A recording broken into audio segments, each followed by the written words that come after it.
A man who protects and serves our country says 2 police officers in Isle of Wight pulled him over, threatened and assaulted him.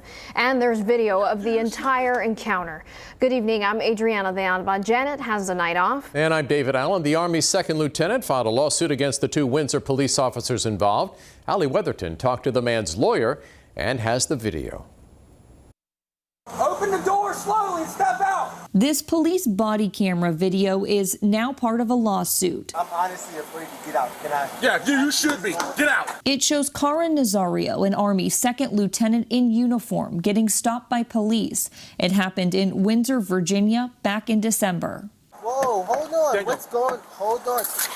It was horrifying to see the officers behave the way they did. Attorney Jonathan Arthur is representing Nazario in this newly filed lawsuit against 2 Windsor police officers. There was no justification for that type of conduct, or at least not under the law. This lawsuit says the officers stopped Nazario for not having a license plate. He was driving his new SUV, which had temporary tags taped to the back window. You haven't even told me why I'm being stopped. Really? Documents say Nazario pulled over in a well-lit area less than a mile from where the police officer activated his lights. Police body cam video shows the police officers getting out of their cars with their guns drawn. Nazario claims they yelled conflicting orders at him and pepper sprayed him while he was in his SUV. What are you, a specialist, Corporal? What are you?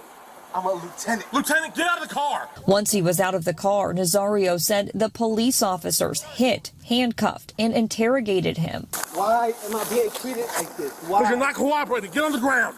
The lawsuit says the police officers let Nazario go after threatening to charge him with obstructing justice, eluding police, and assaulting a law enforcement officer. I reached out to Windsor Police Department to see what they had to say about the lawsuit. No one at the department had a comment. Allie Weatherton, 13 News Now. The lawsuit also says officers asked Nazario if he had a weapon in the car. He said yes and told them where it was. Documents say without permission they went into his car and searched for the gun. It goes on to say once the police officers ran the serial number, they put it back.